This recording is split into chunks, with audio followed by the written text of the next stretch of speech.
નમસ્કાર, પ્રોપર્ટી ગુરુમાં આપનું સ્વાગત છે। પ્રોપર્ટીને લગતી તમામ જાણકારી આપના સુધી પહોંચાડતો શો એટલે કે પ્રોપર્ટી ગુરુ, અને આજે આપને ઉપયોગી એવી માહિતી સાથે હાજર છું હંમેશા। ત્યારે જ આપણે જાણીએ છીએ અત્યાર સુધી એક ટ્રેન્ડ આપણે જોયો કે ખરીદારી કરવી છે, ક્યાં કરવી, કેવી રીતે કરવી, એ બધું જાણ્યું। પણ અત્યારે જે રિસન્ટ ટોપિક આપણે જોતા આવ્યા છે, જે મુંબઈમાં ચાલી રહ્યું છે કે નવા કન્સ્ટ્રક્શન પર બેન છે, અને એનાથી ઘણા બધા ડેવલપર્સ તો નારાજ છે, પણ ઘણા ખરીદારો પણ નારાજ છે કે ક્યારે આ ડેવલપમેન્ટ શરૂ થશે, ક્યારે નવા પ્રોજેક્ટ આવશે અને ઓછા ભાવે અત્યારે રોકાણ કરવાની તક ક્યાં બને છે। આના માટે અત્યારે એક કહી શકાય કે સારા સમાચાર આવતા જોવા મળી રહ્યા છે। કયા સારા સમાચાર છે એની ચર્ચા કરીશું। આપણી સાથે જોડાઈ રહ્યા છે ચર્ચામાં ઇઝી ટુ ઓન એસ્ટેટના ડિરેક્ટર પરેશ કારિયા। પરેશજી, આપનું સ્વાગત છે।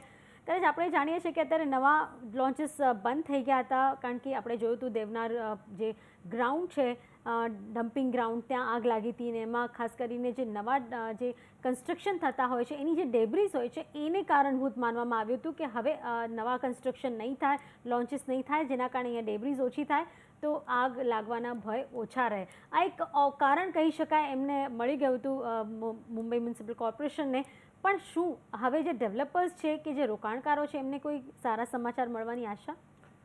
જો આમાં છે ને, આ તમે જ રાઇટલી કીધું કે દેવનારમાં જે ફાયર થયું હતું એના પછી હાઈકોર્ટ, મુંબઈ હાઈકોર્ટે ઓર્ડર પાસ કર્યો હતો કે જ્યાં સુધી બીએમસી આ વેસ્ટ પ્રોસેસ કરવાની કેપેસિટી બિલ્ડઅપ નહીં કરે ત્યાં સુધી કોઈ બી નવા પ્રોજેક્ટને પરમિશન નહીં મળે।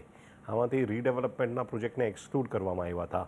પણ ત્યારે જ્યારે આ હાઈકોર્ટનો ઓર્ડર આવ્યો, લગભગ ફેબ્રુઆરી માર્ચમાં ઓર્ડર આવ્યો હતો, ત્યારે ડાઉટ હતું લોકોને, કેમ કે આમાંથી જે બ્લેન્કેટ પરમિશન એકદમ સ્ટોપ કરી દીધું છે કે અમુક જે પ્રોજેક્ટ્સ છે જેમને ઓલરેડી આઈઓડી મળી ગઈ છે કે પાર્શિયલ સીસી મળી ગઈ છે, કે એમને શું થશે।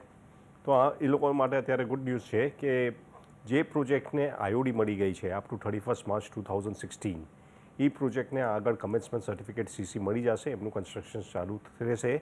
બાકી 1 એપ્રિલ 2016થી ઓનવર્ડ્સ જે બી પ્રોજેક્ટને આઈઓડી નથી મળી એમને ફર્ધર પરમિશન નહીં મળે।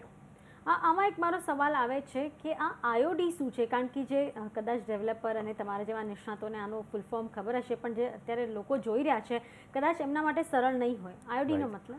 આઈઓડી એક ઇટ ઇઝ ટેકનિકલ ટર્મ છે, એનું ફૂલ ફોર્મ છે ઇન્ટિમેશન ઓફ ડિસઅપ્રુવલ। એટલે જ્યારે બી આપણે એક નવું બિલ્ડિંગ બાંધવું હોય એની માટે આપણે પરમિશન જોતી હોય બીએમસી લોકલ ઓથોરિટી પાસેથી, તો આપણે બધા ડોક્યુમેન્ટ્સ સબમિટ કરવાના હોય, બીએમસીમાંથી ઇન્સ્પેક્શન થાય, ડોક્યુમેન્ટનું વેરિફિકેશન થાય, ને ત્યારે બીએમસી એક ફર્સ્ટ તમને ઇન્ટિમેશન ઓફ ડિસઅપ્રુવલ મોકલાવે। એમાં એ લિસ્ટ ડાઉન કરે કે આ બધી કન્ડિશન્સ છે, તમે આ બધી કન્ડિશન્સ ફૂલફિલ કરશો તો તમને ફર્ધર પરમિશન મળશે। So once you get an IOD, એટલે એનો મતલબ એ છે કે ચલો આપણને ડેવલપરને ખબર પડી જાય કે કયું કન્ડિશન્સ ફૂલફિલ કરવાથી એમને આગળ કન્સ્ટ્રક્ટ કરવા મળશે। So after getting the IOD, developer work કરે કે જેવી કન્ડિશન્સ એમાં મેન્શન કરી છે એને ફૂલફિલ કરે અને ફરીથી અપ્લાય કરે, ને એ કન્ડિશન્સ ફૂલફિલ થઈ જાય અને બીએમસી ઇઝ સેટિસ્ફાઈડ તો બીએમસી કમેન્સમેન્ટ સર્ટિફિકેટ આપે। કમેન્સમેન્ટ સર્ટિફિકેટ એક વખત that is a final approval, એક વખત તમારી પાસે કમેન્સમેન્ટ સર્ટિફિકેટ મળી જાય then you can start the construction work. Okay, એટલે આઈઓડી મળે એટલે આઈઓડી લેટર સમજો એક ડેવલપર પાસે આવી ગયો તો એનો મતલબ એમ સમજવાનું કે ચલો મારી જે એપ્લિકેશન હતી ઓલરેડી એમની પાસે પહોંચી ગઈ છે, એ ફિલઅપ કરે, એમની જે અપેક્ષાઓ છે એને પૂરી કરે, અને મહદઅંશે જો પૂરી કરે તો પછી એમને કમિશનમેન્ટ સર્ટિફિકેટ એટલે કે સીસી મળે છે, જેને આપણે ઓસીને સીસી કહીએ છીએ। તો એ મળ્યા પછી કોઈ પણ ડેવલપર બાંધકામ શરૂ કરી શકે છે। એક્ઝેક્ટલી। આમાં એક ચીજ વધારે ધ્યાનમાં રાખવાનું છે કે જે કમેન્સમેન્ટ સર્ટિફિકેટ મળે, ઇટ્સ નોટ નેસેસરી કે તમને આખી બિલ્ડિંગનું કમેન્સમેન્ટ સર્ટિફિકેટ એક સાથે મળી જાય। You can get in partial and stages also. આમાં ડેવલપર્સ જનરલી સ્ટેજીસમાં લે છે because every time you have to apply તમારે બીએમસીને પ્રીમિયમ પે કરવું પડે, રાઈટ। તો નોર્મલી પ્રેક્ટિસ એ છે કે તમે પ્લિન્થ સુધી પહેલાં પરમિશન લ્યો, you do the construction up to plinth, પછી તમે પ્રીમિયમ પે કરીને એડિશનલ ફ્લોર્સ માટે કમેન્સમેન્ટ સીસી લ્યો, અને પછી એટલું કામ થયા પછી ફર્ધર નેક્સ્ટ 5 ફ્લોર્સ કે 10 ફ્લોર્સ એવી રીતે સ્ટેજ વાઇઝ પ્રીમિયમ ઇન્સ્ટોલમેન્ટમાં પ્રીમિયમ પે કરી અને તમે સીસી લેતા જાઓ। તો જ્યારે આ ઓર્ડર હાઈકોર્ટનો પાસ થયો હતો ત્યારે એક ડાઉટ હતો કે જે પ્રોજેક્ટ જેને આઈઓડી મળી ગઈ છે કાં તો જેને પાર્શિયલ સીસી મળી ગઈ છે અને કામ ચાલુ થઈ ગયું છે એને ફર્ધર સીસી મળશે કે નહીં। તો એ ડાઉટ હવે ક્લિયર થઈ ગયો છે કે જેટલા બી પ્રોજેક્ટ્સને આઈઓડી કે પાર્શિયલ સીસી મળી ગઈ છે 31 માર્ચ 2016 સુધી, they will get further CC. ના, પણ આમાં મારો સવાલ એમ થાય છે કે તમે કહો છો કે પ્લિન્થ બાય પ્લિન્થ અગર જ્યારે ડેવલપર કામ ચાલુ કરે પછી અમુક સ્ટેજ પર એટલા ભાગની સીસી લે છે, એનાથી કોસ્ટ ઓફ ફંડિંગ વધી નથી જતું? શું એનાથી મોંઘું નથી થતું? જે આખી બિલ્ડિંગ છે કે આખો પ્રોજેક્ટ છે એનું એકસાથે સીસી નથી લેવાતું?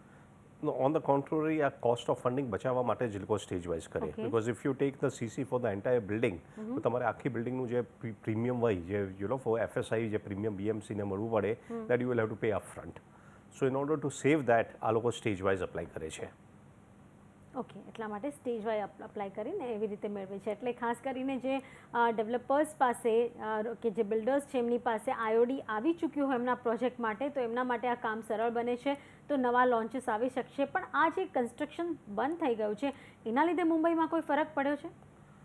Not necessarily. આપણે જેમ કે જોયું છે કે જે બંધ થયું છે એમાંનું લિમિટેડ ઇમ્પેક્ટ છે. એમ કે જે આ બેન છે એમાંથી રીડેવલપમેન્ટ પ્રોજેક્ટ અને slum redevelopment society as well as slum redevelopment પ્રોજેક્ટને એક્સક્લુડ કરવામાં આવ્યા છે. એટલે એ સોસાયટીને રીડેવલપમેન્ટ પ્રોજેક્ટને પરમિશન તો મળશે જ.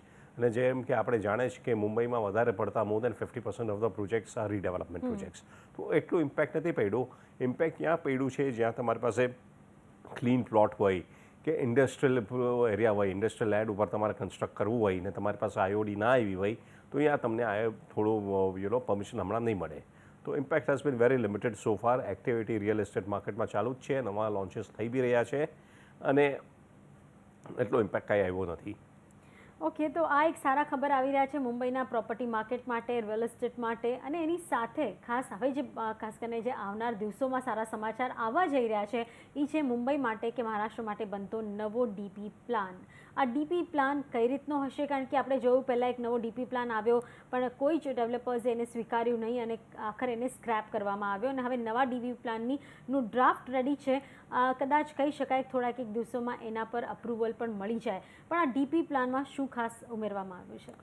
જો ડીપી પ્લાન જે નવો છે એ already they have already put it up. મારા ખ્યાલથી એન્ડ ઓફ ધીસ મંથ, 31 મેમાં એ લોકોએ અપલોડ કરી દીધો હતો plan. And now they are inviting for objections. તો આ પ્રોસેસ 2 મહિના સુધી ચાલશે. 2 મહિનામાં જેને બી કાંઈ બી ઓબ્જેક્શન હોય ડીપી પ્લાનમાં એ ઓબ્જેક્શન પુટઅપ કરશે. The committee which is considering the DP plan એ બધા ઓબ્જેક્શનને સ્ટડી કરશે અને પછી શું એક્શન લેવું એ ડિસાઇડ કરશે. મારા હિસાબે નેક્સ્ટ 3 મંથ સુધીમાં આ ડીપી પ્લાન પાસ થઈ જવો જોઈએ. અને આપણે જોયું હતું જેમ કે ફર્સ્ટ ડીપી પ્લાન હતો એમાં ઘણા બધા ડ્રાસ્ટિક ચેન્જીસ થયા હતા, ઘણી બધી મિસ્ટેક્સ બી થઈ હતી. તો જે નવા ડીપી પ્લાનમાં છે એમાં ઘણું બધું કરેક્શન થયું છે ને એટલા વધારે ડ્રાસ્ટિક ચેન્જીસ નથી થયા. થોડા બહુ ચેન્જીસ થયા છે but it is not as drastic as the first DP what was propose in the first DP. અને એફએસઆઈને રિલેટેડ બી ઘણા બધા પ્રપોઝલ્સ છે. એમ કહેવામાં આવી રહ્યું છે કે બેઝ એફએસઆઈ જે આપણે મુંબઈમાં સાઉથ મુંબઈમાં 1.3 છે એને 2 થવા કરી દેશે અને જે સબર્બ્સમાં 1 છે એને 2 થઈ જશે.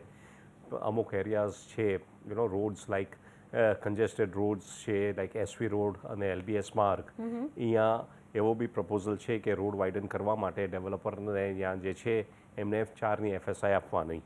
Plus there was also a proposal કે સ્ટેશન પાસે જે લોકેશન્સ છે ત્યાં અપ ટુ 8ની એફએસઆઈ બી આપવાનો પ્રપોઝલ છે. તો all this things are still under discussions are going on between BMC and the state government. તો આપણને આગલા દિવસોમાં ખબર પડશે. બટ એક ચીજ તો બાકી છે કે એફએસઆઈ વધવાનું છે. ઓકે, આ ઇન્ટરેસ્ટિંગ છે. તમે જે રીતે કહ્યું આ જે એફએસઆઈ વધવાની આ ડીપી પ્લાનમાં જે ભલામણ કરવામાં આવી છે, એક તો તમે કહ્યું ખાસ સાઉથ મુંબઈમાં એફએસઆઈ વધશે. તો સાઉથ મુંબઈમાં તમે જુઓ તો અત્યારે બધી જૂની બિલ્ડિંગો છે, ઓલમોસ્ટ ઘણી એટલી બિલ્ડિંગો છે જે 100 વર્ષ જૂની છે, જે રીડેવલપમેન્ટ માટે કમ્પ્લીટલી રેડી છે. એવા પ્રોજેક્ટ્સ માટે શું એક ફાયદો રહેશે અને ત્યાં નવા ડેવલપર્સ આવશે અને શું સાઉથ મુંબઈમાં રહેવા માટે ઘર સસ્તા મળશે? રાઈટ. નાઉ આ તો વાત તમારી સાચી છે કે હવે સાઉથ મુંબઈમાં એફએસઆઈ ઇન્ક્રીઝ થયું છે તો it is becoming more attractive specially from redevelopment. જો જ્યારે એફએસઆઈ વધવાનું હોય એનું ઇમ્પેક્ટ શું થાય, whether that benefit will be passed on to the end user or not, that used to be seen. કેમ કે આમાં એફએસઆઈ વધે તો જે લેન્ડ ઓનર્સ હોય ઓબ્વિયસલી એ લોકો પોતાની લેન્ડની પ્રાઇસ વધારી દે. Plus you have to pay more FSI. FSI ફ્રીમાં તો આવતું નથી. એફએસઆઈ માટે આપણે બીએમસીને પ્રીમિયમ બી પે કરવું પડે. તો after paying the land owner, after paying the BMC premium, તમારી પાસે કેટલા પૈસા developer is saving to pass it on to the end user, that remains to be seen. But રીડેવલપમેન્ટના પ્રોજેક્ટને આમાં ડેફિનેટલી ફાયદો થાય બિકોઝ રીડેવલપમેન્ટના પ્રોજેક્ટમાં કોસ્ટ તો એ લોકોને લેન્ડનું કાંઈ હોતું નથી. તો once the FSI goes up the redevelopment projects become more feasible. આપણે જોયું તો છેલ્લા 3-4 વર્ષોમાં જ્યારથી DCR રૂલ્સ ચેન્જ થયા હતા ત્યાર પછી રીડેવલપમેન્ટ પ્રોજેક્ટ્સ એટલા ફિઝિબલ નહોતા. તો એક્ટિવિટી એકદમ સોસાયટી રીડેવલપમેન્ટમાં એકદમ સ્લો થઈ ગઈ હતી. જે ડેવલપર્સે પરમિશન બી લીધી હતી રીડેવલપમેન્ટની they were not taking it forward. તો હવે આશા છે કે આ નવી FSI વધવાથી આ એક્ટિવિટી ફરીથી થશે અને જે પ્રોજેક્ટ રીડેવલપમેન્ટના આગળ નથી વધી રહ્યા એ અત્યારે આ એક્ટિવિટી ચાલુ થઈ જશે. ઓકે, એટલે સાઉથ મુંબઈમાં હવે આપણે મોટી મોટી બિલ્ડિંગો પણ જોઈ શકશું કારણ કે ત્યાં FSI વધતું જોવા મળશે. આનો સમય લાગશે પણ જ્યાં ખાસ કરીને સાઉથ મુંબઈમાં રહેવાનું અત્યારે ખૂબ ગીચ ગીચ બની ગયું છે, બહુ બધી જૂની બિલ્ડિંગ્સ છે, તો ત્યાં નવી બિલ્ડિંગ્સ આવવાથી ત્યાં રહેણાંક વધશે, તમને જગ્યા મળશે મુંબઈમાં રહેવા માટે. અત્યારે તમે જુઓ તો સાઉથ મુંબઈમાં 1 રૂમ કિચન અથવા 1 રૂમના જ ત્યાં મોટે ભાગના ઘરો જોવા મળે છે, જે કહી શકાય કે ખૂબ જ કોમ્પેક્ટ ઘરો છે. પણ ત્યાં પણ હવે એક સારી જગ્યાઓ આગળ વધતી જોવા મળી શકે છે. એની સાથે તમે એક ઇન્ટરેસ્ટિંગ વાત કહી કે સ્ટેશનની બાજુમાં અને SV રોડને વાઇડન કરવા માટે સારી FSI આપવામાં આવશે. જો તમે ખાસ કરીને SV રોડની વાત કરો તો તમે જુઓ તો લગભગ દાદરથી લઈને કે બાંદ્રાથી લઈને ચાલુ થાય છે SV રોડ, તે સીધું દહીસર બોરીવલી સુધી આપણને આ SV રોડ જોવા મળે છે. આટલો મોટો સબર્બ્સનો જે બેલ્ટ છે એ ખાસો કહી શકાય મહત્ત્વનો બની રહેશે. આમાં તમને લાગે છે કેટલું કોઈ ખાસ મોટો સ્કોપ રહેશે? કારણ કે સ્ટેશનની બાજુમાં પણ આપણે જોવા જઈએ તો અમુક પટ્ટાઓ છે જ્યાં અત્યારે સ્લમ્સ છે કે ત્યાં આપણે થોડુંક હજી અમુક ખાલી જગ્યા પણ ક્યાંક મળી રહેશે. એનો કેટલો ફાયદો થશે? આમાં જો આપણે જોઈ રહ્યું છે SV road is one of the oldest road અને અહીંયા ડેવલપમેન્ટ જે થઈ રહી છે it was a very narrow road અને જૂના મકાનો ઘણા બધા છે. તો એ રોડને ડેફિનેટલી વાઇડન કરવાની જરૂર છે. અત્યારે આખા SV રોડના સ્ટ્રેચ ઉપર એક બી ફ્લાયઓવર નથી. તો અને કન્જેશન બહુ છે, ખાસ કરીને ટુવર્ડ્સ ધ સબર્બ્સ ગોરેગાંવ, મલાડ, કાંદિવલી, બોરીવલીમાં જોઈએ તો બહુ જ કન્જેસ્ટેડ છે. તો અહીંયા ડેફિનેટલી આ જે પ્રપોઝલ છે એ સારો છે ગવર્મેન્ટનો કે તમે જે નવા પ્રોજેક્ટ્સ આવી રહ્યા છે રીડેવલપમેન્ટમાં ત્યાં રોડ વાઇડન કરવા માટે જે રોડ લ્યો ડેવલપર પાસેથી ને એને વધારે FSI આપો. આ થવાથી over the period of time road widen થશે અને નવું ડેવલપમેન્ટ અહીંયા થશે. ઓકે, તો એ જોશું કે પછી આ નવા ડેવલપમેન્ટ થશે તો અહીંયા પણ ઘરોની સંખ્યા વધતી દેખાશે. પણ અત્યારે જે સમયની માંગ છે એ 1 BHKની હવે મને દેખાઈ રહી છે. અત્યાર સુધી લક્ઝરિયસ પ્રોડક્ટ્સ વધારે વેચાતા હતા કે ડિમાન્ડમાં હતા, પણ હવે તમે જુઓ જેટલા પણ લક્ઝરી પ્રોડક્ટ્સ છે ત્યાં એક ડિસ્કાઉન્ટ રેટ અથવા પછી કોઈ એવી લુભાવણી ઓફરો આપવામાં આવી રહી છે જેથી આપણે કરીને ઘર ખરીદી શકીએ. પણ તમને લાગે છે કે હવે એ વાયબલ છે અથવા હવે સમયની માંગ નાના ઘરોની છે? રાઈટ. જો અત્યારે પ્રોપર્ટીના પ્રાઇસીસ એટલા બધા વધી ગયા છે કે they are no longer affordable. તો લાઈક યુ રાઇટલી સેડ વધારે પડતી ડિમાન્ડ કોમ્પેક્ટ અપાર્ટમેન્ટ્સની છે, whether it is 1 BHK or 2 BHK. Plus government બી પ્રમોટ કરી રહી છે કે અફોર્ડેબલ હાઉસિંગ તમે પ્રમોટ કરો એટલે અફોર્ડેબલ હાઉસિંગને વધારે ફોકસ કરી રહ્યા છે. આપણને જોવામાં આવે છે કે ઇવન ઇન લોકેશન લાઈક હીરાદંતાની Powai which is known for luxurious large spacious apartments, હમણાં અહીંયા એ લોકોએ 1 BHK અને 2 BHKના કોમ્પેક્ટ અપાર્ટમેન્ટ લોન્ચ કર્યા છે. પછી ફાર ઓફ સબર્બ્સમાં બી આપણે જોઈએ છે કાંદિવલી, બોરીવલી કે થાણા કે એ બાજુ બી લાર્જ નંબરમાં 1 BHK અપાર્ટમેન્ટ્સ લોન્ચ થઈ રહ્યા છે કેમ કે આ they are easier to sell, they are more affordable. તો ડેફિનેટલી 1 BHK અને સ્મોલર અપાર્ટમેન્ટ્સ અત્યારે ડિમાન્ડ ઘણી વધારે છે. એક સિમ્પલ વેમાં ઝડપથી હું એક વસ્તુ જાણવા માગીશ કે આપણે FSIની વાત કરી રહ્યા છીએ કે 2 FSI વધશે, અહીંયા 4ની FSI વધશે, પણ એનાથી જે વ્યુઅર્સ અત્યારે આપણને જોઈ રહ્યા છે એને ઇઝી લેંગ્વેજમાં કહેવું હોય તો કેટલા માળા વધશે? શું ફ્લોર રાઇઝ કેટલો થશે? કેટલા ઊંચી બિલ્ડિંગો જોવા મળશે? જો આમાં 2 કોમ્પોનન્ટ છે. આપણે FSI એક છે ને એક TDR બી છે. તો એવું જરૂરી નથી કે આપણે પ્લોટ આપણે જ્યારે એકની FSIની વાત કરીએ એટલે તમારો જો 5000 સ્ક્વેર મીટર્સનો પ્લોટ હોય તો એની ઉપર તમે 5000 મીટર્સ એડિશનલ બિલ્ડ કરી શકો. અને 2ની FSI થઈ જાય તો 5000ની જગ્યાએ તમે 10000 સ્ક્વેર મીટર્સ બિલ્ડ કરી શકો. તો it is obviously going vertical. આ સિવાય તમે TDR માર્કેટમાંથી બી ખરીદીને અંદર લોડ કરી શકો છો. So vertically you can go even on a small plot. Okay, તો કહી શકાશે કે હાઈરાઇઝ બિલ્ડિંગો વધતી જોવા મળશે ને ઘર પણ ઘણા આપણને સહેલા મળશે. તો આ એક હવે રાહ છે નવા DP પ્લાનની અને તેની સાથે FSIમાં કેટલો વધારો આવે છે, કારણ કે આ એક કહી શકીએ કે જે મુંબઈમાં પ્રોપર્ટી પ્રાઇસીસ છે જે હાઈ થઈ ગયા છે એ નીચે લાવવામાં અથવા તો ઘરો જલ્દી અવેલેબલ કરાવવામાં સરળતા પાવશે. તો એના પર આપણી નજર રહેશે અને એના પર તમને અપડેટ પણ આગળ અમે આપતા રહીશું. પણ હવે આગળ વધીએ, આપણા જે રોકાણકારો છે, પ્રોપર્ટીમાં રોકાણ કરે છે અને દર્શક મિત્રો છે, એમના પ્રશ્નોના ઉકેલ મેળવીએ. આપણી સાથે ફોન લાઈન પર જોડાયા છે તુષાર રાજાણી. તુષાર, પૂછો સવાલ. હા સર, હું વિરાર બાજુ એક ફ્લેટ શોધી રહ્યો છું, પણ મોટા ડેવલપર્સના ફ્લેટ બહુ મોંઘા છે, બજેટની બહાર પડી રહ્યા છે, અને નાના ડેવલપર્સ છે તેના પર ભરોસો નથી બેસતો. તો નાના ડેવલપર્સના જે ફ્લેટ છે તેના માટે શું તકેદારી રાખવી જોઈએ કે ભાઈ આપણે ચીટિંગ ના થાય અને સારી રીતે ફ્લેટ પણ મળી જાય? તો કયા પગલાં આપણે ધ્યાનમાં રાખવા જોઈએ? આ એક ઇન્ટરેસ્ટિંગ સવાલ છે, કારણ કે આ લગભગ મોટે ભાગે લોકો જે અત્યારે કહી શકાય કે ઘર લેવા માટે તૈયારી કરી રહ્યા છે, પણ એમને સારા બજેટમાં ઘરો નથી મળી રહ્યા. કદાચ એક મેઇન ક્વેશ્ચન બની શકે.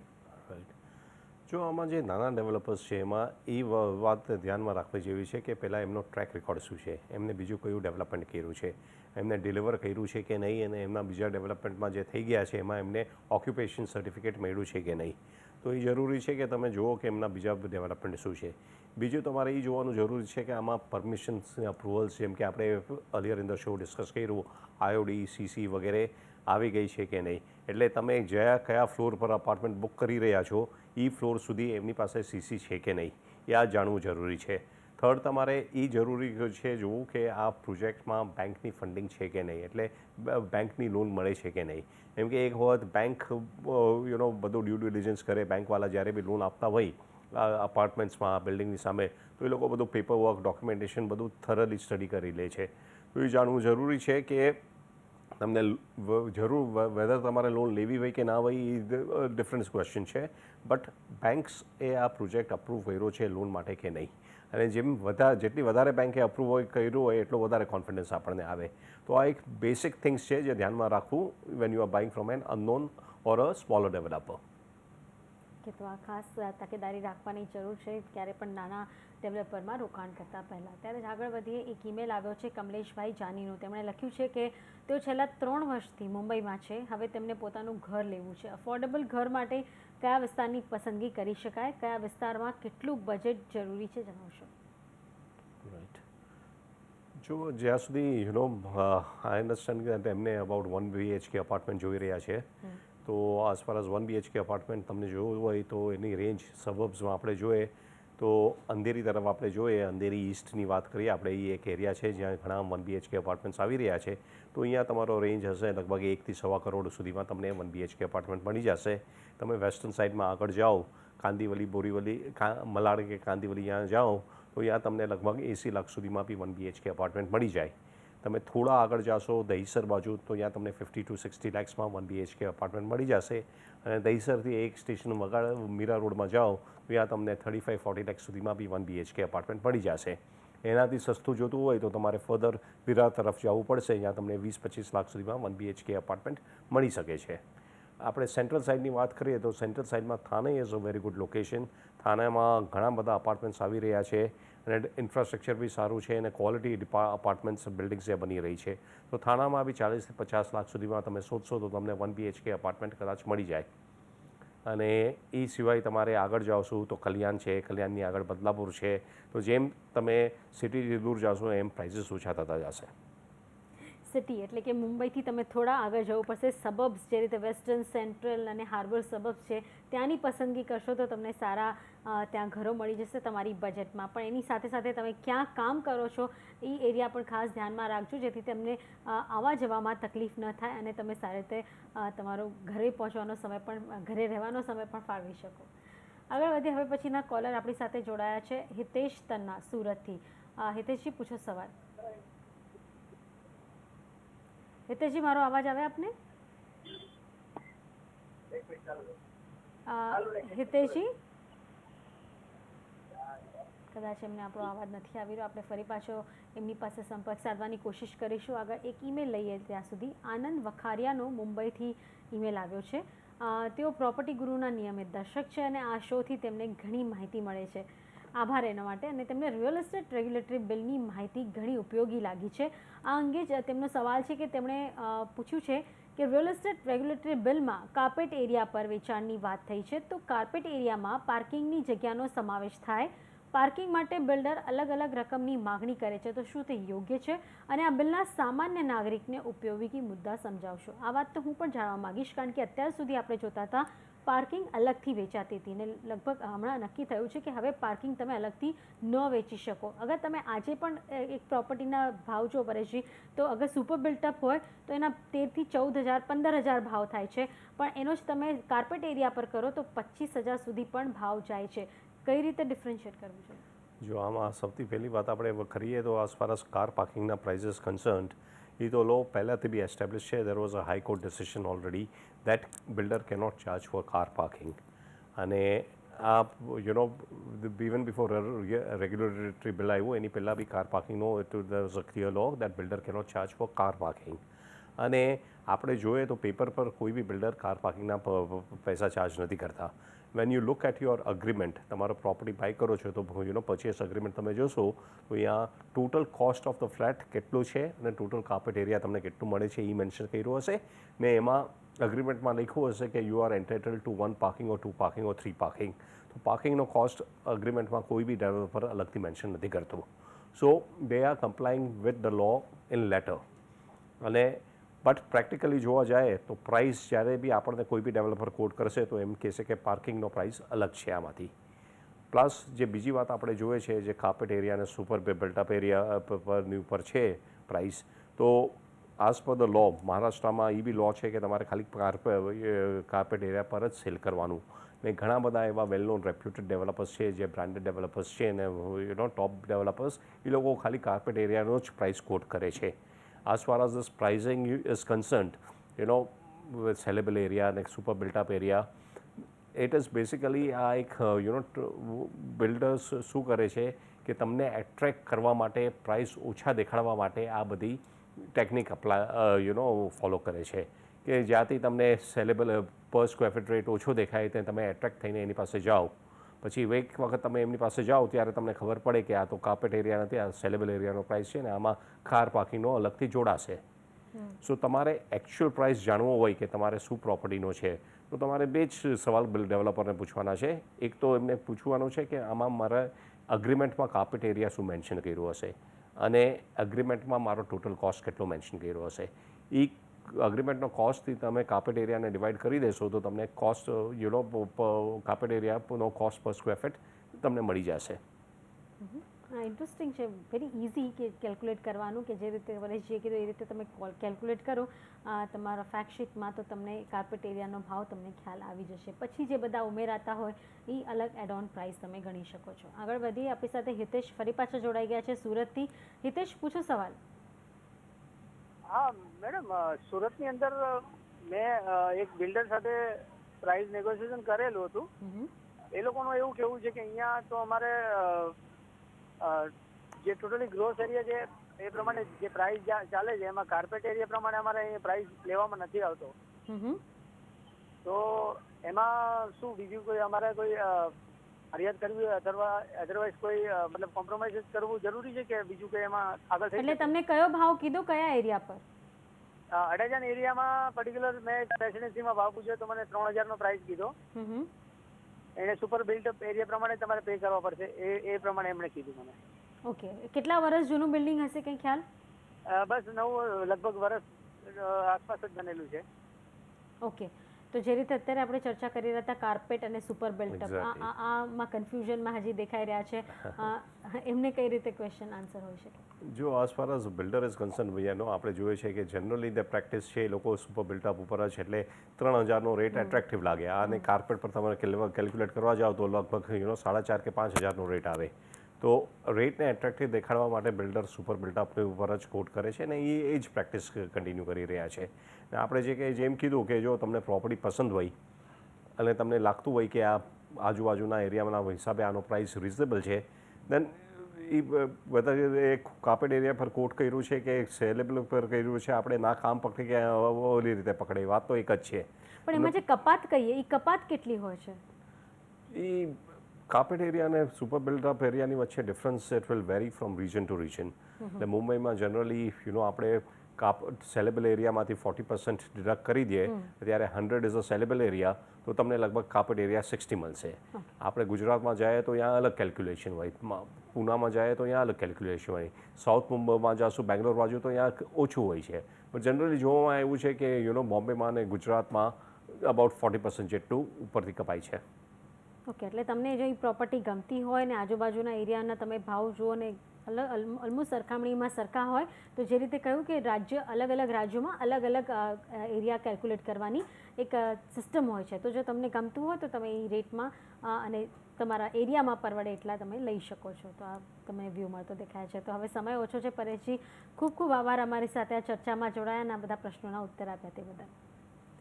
ત્યારે જ આપણે જણાવી દઈએ પ્રોપર્ટી સંબંધિત માહિતી માટે તમે અમને ફક્ત પ્રોપર્ટી ગુરુ લખી 518118 પર મેસેજ કરી શકો છો અથવા અમારા ઈમેલ એડ્રેસ propertyguru@network18online.com પર મેલ પણ કરી શકો છો. તમારું નામ, શહેર, ઉંમર તેમજ તમારો કોન્ટેક્ટ નંબર અચૂકપણે લખજો. અને ફેસબુક પર પણ તમે અમને તમારો સવાલ લખી શકો છો. ટાઈપ કરો facebook.com/CNBC બજાર અને સવાલ પોસ્ટ કરો. સાથે CNBC બજારના તમામ શો તમે જોઈ શકો છો gujarati.moneycontrol.com પર. ત્યારે હાલ પૂરતું આટલું જ. વધુ ખબરો માટે જોડાયેલા રહેજો CNBC બજાર સાથે. નમસ્કાર.